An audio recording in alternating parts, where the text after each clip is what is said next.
Sebelumnya maaf sudah mengganggu waktunya. Sebelumnya perkenalkan, saya perawat Junita yang bertugas pagi hari ini di ruang mawar.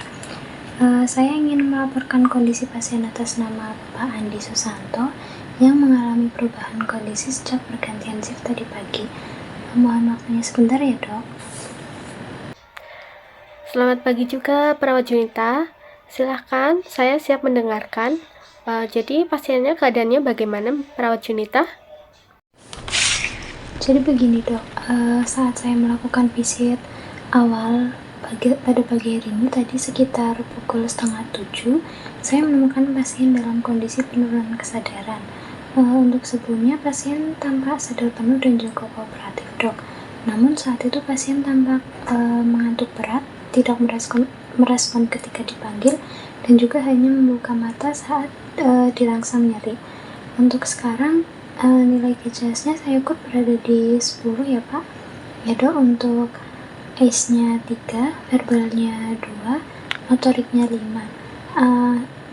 Untuk kesadaran pasien ini jelas berbeda dari semalam karena pasien masih bercanda dengan keluarga sekitar pukul kurang lebih 9 malam. Seperti itu, Dok. Baik, berarti ada perubahan kesadaran ya pada pasiennya. Apakah pasiennya masih bernafas dengan spontan? Masih, Dok. Namun untuk saturasi oksigennya saya cek menurun menjadi 88% dengan nasal kanul 3 liter per menit. Untuk nafas pasien terlihat cepat dan juga dangkal. Dengan frekuensinya 28 kali per menit. Saya coba ganti posisi tadi pagi ke semipolar dan juga sudah saya cek ulang beberapa parameter lainnya. Nah, untuk pasien atas nama Andi ini dirawat sejak tanggal 13 Juni ya, Dok. Untuk diagnosa utamanya pneumonia low baris kanan. Beliau datang dengan keluhan demam tinggi, batuk berdarah kuning kehijauan, dan juga sesak napas.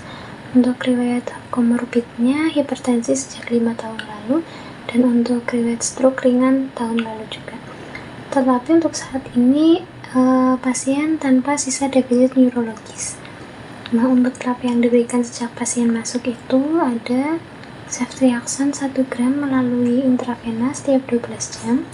Untuk paracetamolnya 500 mg oral jika suhu pasien di atas 38 derajat Celcius. Untuk nebulizer salbutamolnya 3 kali per hari. Untuk oksigennya 3 liter per menit via nasal kanul. Untuk cairan RL-nya 1500 ml per 24 jam.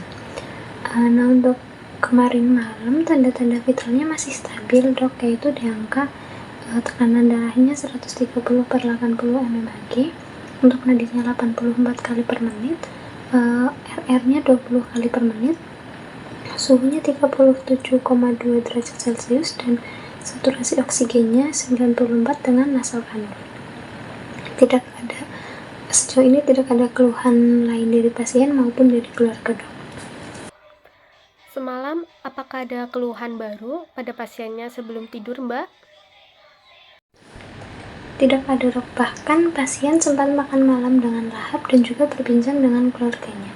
Namun menurut informasi dari keluarganya yang sempat bermalam, pasien mulai mengigo dan juga gelisah pada pukul 3 dini hari seperti itu, Dok.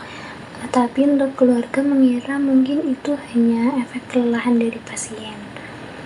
Nah, untuk hasil pengkajian saya pagi hari ini menunjukkan kondisi pasien ini menuju ke beberapa tanda klinis yang mengarah pada perburukan infeksi, Dok. Mungkin kemungkinan besarnya shock sepsis atau bahkan sepsis induced encephalopathy. Nah, untuk datanya tekanan darahnya ada di angka 90 per 60 mmHg. Untuk nadinya 120 kali per menit, lemah dan juga cepat. Untuk RR-nya 28 kali per menit, suhunya 38,5 derajat Celcius. Untuk saturasi oksigennya 88% dengan nasal kanul 3 liter per menit. Nah, untuk diuresisnya baru 100 cc sejak semalam atau kira-kira 6 jam yang lalu, 6 jam terakhir. Untuk nilai KCS-nya ada 10.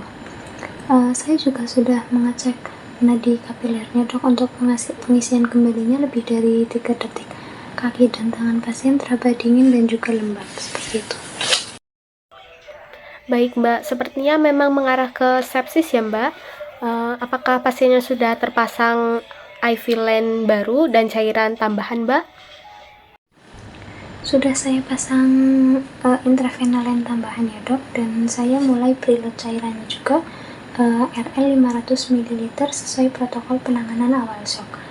Saya juga sudah minta bantuan teman untuk mulai persiapan ambil darah, tapi saya sedang konfirmasi dokter untuk pemeriksaan lanjutan mungkin seperti AGD dan juga kultur. Untuk dari keadaan pasien saat ini, saya ada rekomendasi kurang lebihnya mungkin segera bisa dilakukan pemeriksaan AGD, kultur darah, dan juga laktat untuk pemberian cairan tambahan pasien sesuai dengan kebutuhan perfusi pasien. Untuk pertimbangkan juga penggantian antibiotik mungkin ke spektrum lebih luas atau juga bisa konsul ke BPJP. Pertimbangan pemindahan pasien juga ke ICU mungkin mengingat instabilitas hemodinamiknya, dan juga mungkin instruksi terkait pemantauan urin output dan input cairannya mungkin lebih diketatin lagi, seperti itu dok. Baik Mbak, terima kasih atas rekomendasinya ya. Saya apresiasi laporan lengkapnya dan intervensi awalnya. Tolong lanjutkan preload cairan RL hingga 1000 ml dengan observasi ketat tekanan darah ya Mbak. Kemudian pasang NRBM dengan 15 liter per menit.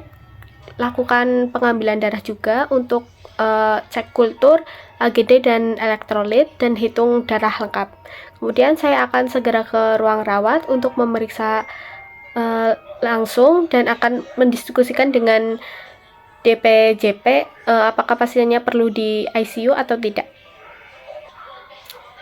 Sambil menunggu, tolong pantau urin output per jamnya ya Mbak, dan siapkan formulir pemindahan ke ruang intensifnya juga ya.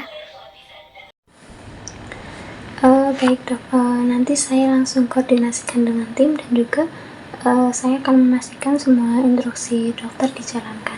Mungkin seperti itu dok. Terima kasih banyak dok. Baik, terima kasih kembali ya Mbak Junita. Kemudian lapor segera ya jika ada perubahan pada kondisi pasiennya. Baik, terima kasih.